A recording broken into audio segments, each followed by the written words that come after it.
pas misalnya busnya itu sudah berada di mana, di satu rest area atau di tempat istirahat, ya udah laksanakan di waktu duhur. Ya, kalau memang pas kebetulan berhentinya di mana, di rest areanya duhur, udah laksanakan duhur. Kalau belum sampai ke rest area dan kita tanya ke mana, ke konekturnya, ini di rest area jam berapa? Oh nanti habis asar. Ya sudah, santai aja. Sampai di mana? Sampai di rest area. Ya, ya. Jadi jangan kemudian, kan kalau sholat di mobil itu kan nggak enak ya, nggak nyaman ya sholat di mobil. Sudah kiblatnya nggak jelas gitu ya. Sudahlah, kita tunggu di rest area. Tapi alasan nanti kalau kita kecelakaan gimana? Nggak keburu sholat. Nah, Allah itu alimun khabir. Allah itu maha mengetahui, ya kan? Kan kita sudah niat. Allah juga tahu niat kita. Niat kita sholat jamaah takhir. Dan kita akan sholatnya di mana? Di rest area. Nah, sudah gitu. Jadi jangan khawatir kalau kemudian nanti seolah-olah jadi dosa. Enggak. Karena fikihnya sudah menyebutkan boleh jamaah takdim, boleh jamaah takhir.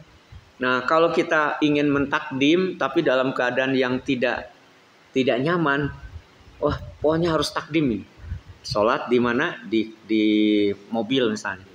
Akhirnya nggak nyaman, ya nggak nyaman, nggak bisa khusyuk juga. Ya sudahlah, sabar, nunggu sampai berada di rest area. Tapi intinya boleh-boleh saja sih ya, boleh saja. Mau ditakdim boleh, mau di jamaah takhir juga boleh. Yang tidak boleh itu seolah-olah harus takdim, ya. Itu yang tidak boleh itu. Wa bainal maghribi wal isya, dan antara maghrib dan isya fi waqti ayyihi masya'a, di waktu dimanapun di antara keduanya yang ia kehendaki. Mau di maghrib boleh, mau di isya juga boleh. Di maghrib berarti jamaah takdim, di isya berarti jamaah takhir.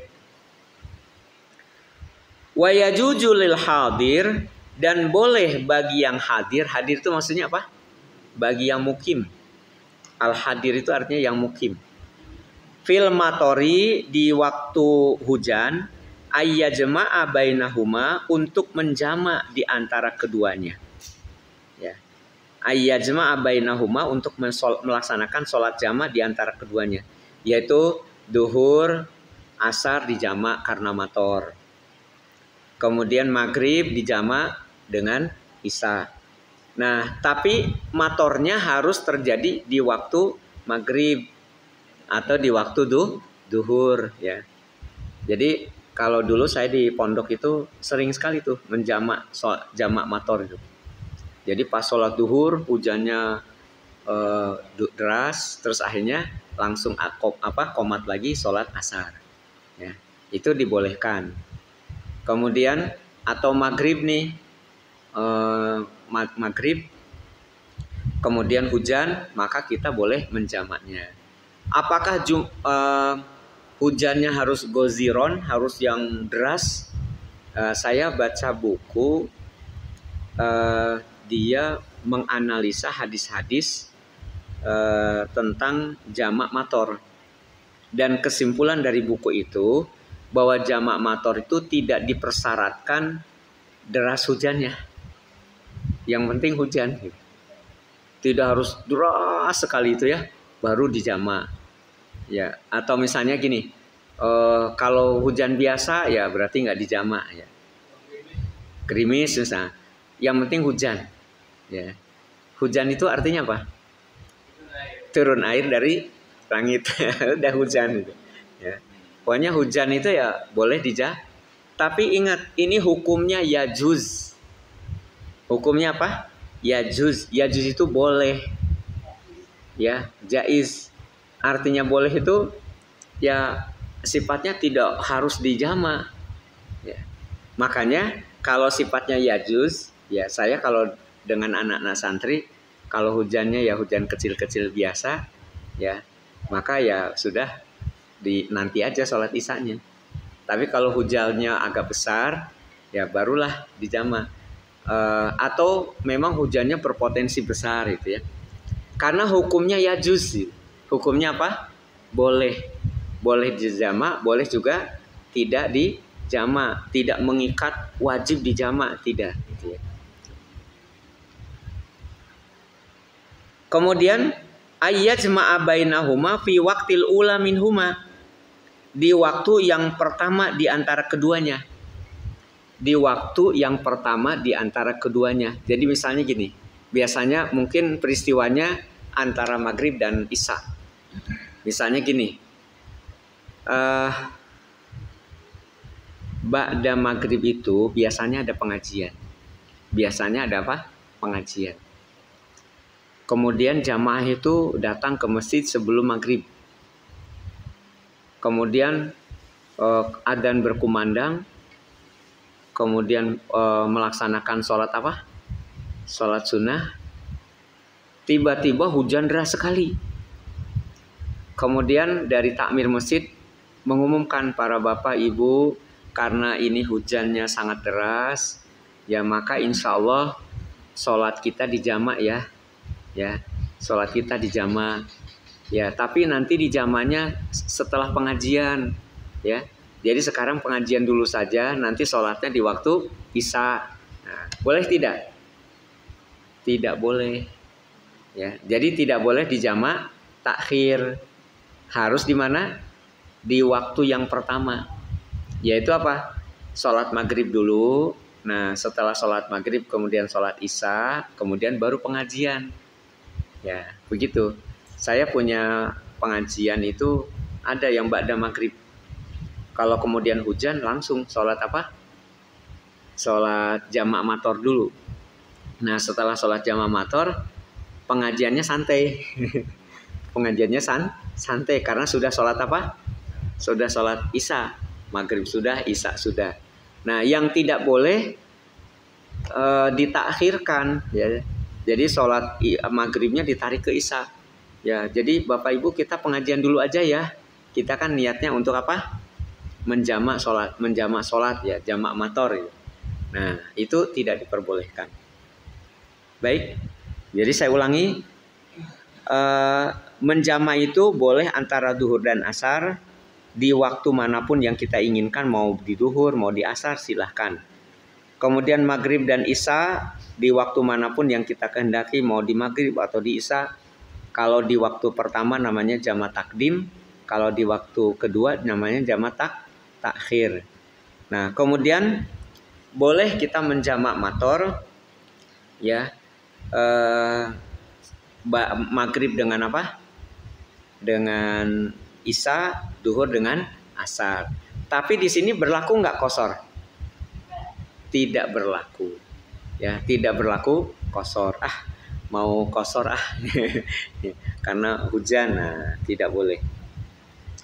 Baik, sampai di situ ya. Monggo.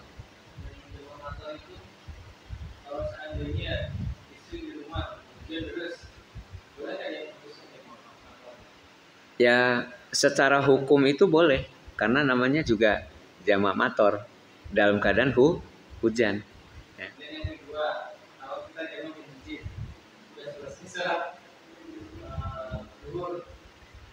Namun saya sebagai kamu juga tidak memutuskan untuk dimakan sendiri, boleh. Jadi ini hukumnya bukan hukum berjamaah, tapi hukumnya hukum menjamak. Ya, kalau menjamak kan tidak ada harus syarat jadi imam, jadi makmum kan, tidak ada syarat berjamaah. Ya, jadi tidak ada syarat berjamaah. Mau sendirian, mau berjamaah, ya boleh saja. Toh jamak safar juga kan.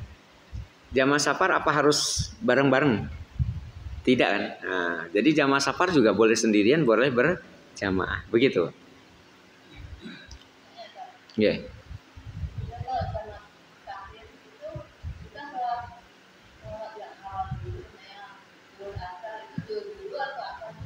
Ya. Ya, kalau saya berpendapat urut. Ya, berpendapat urut ya. Yaitu urut itu apa? Ya maghrib dulu baru isya, duhur dulu baru asar.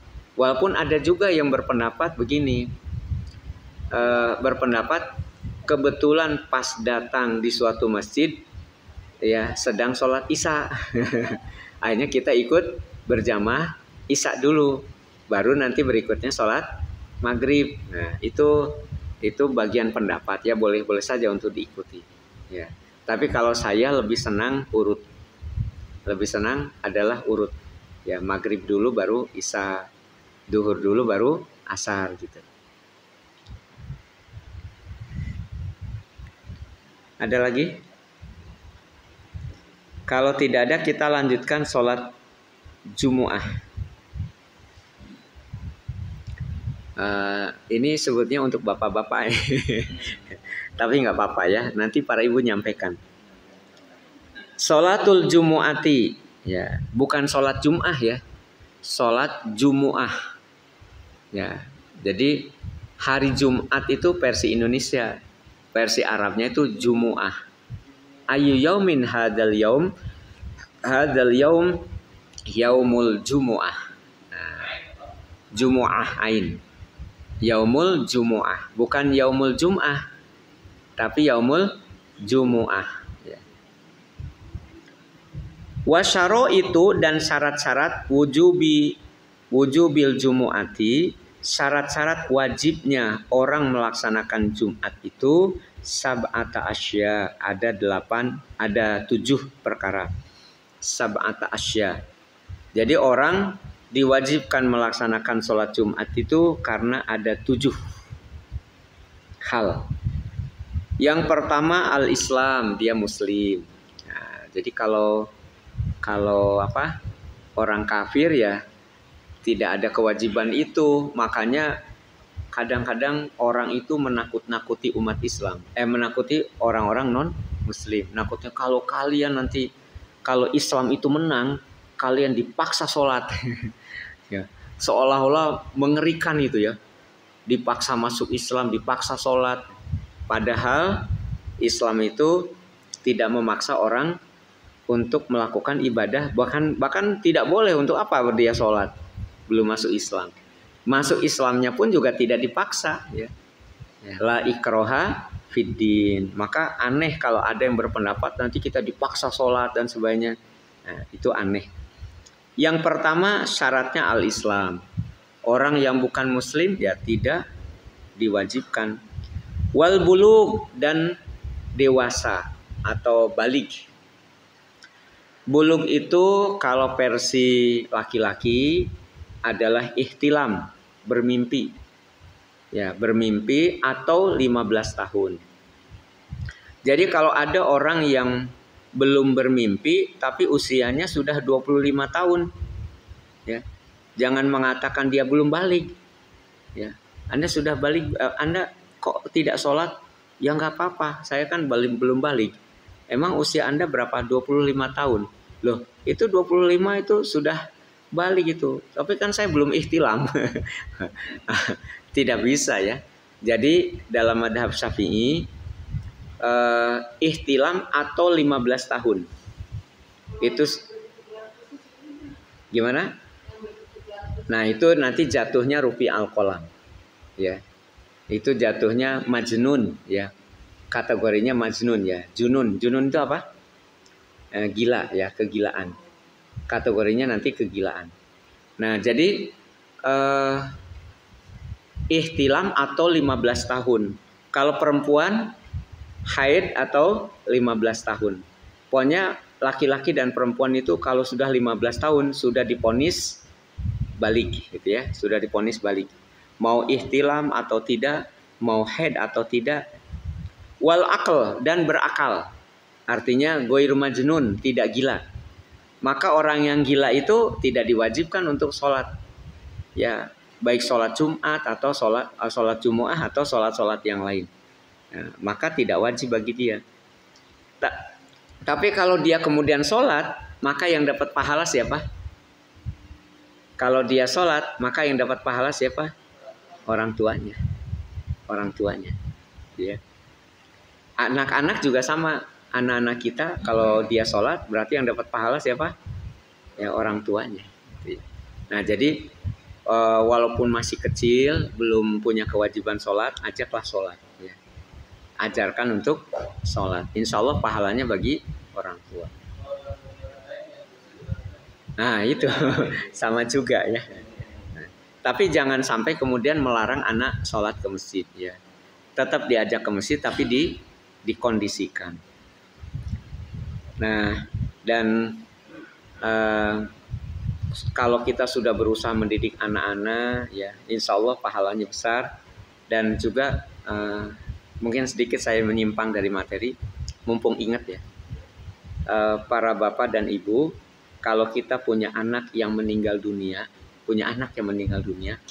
itu akan menjadi pemberi syafaat bagi orang tuanya.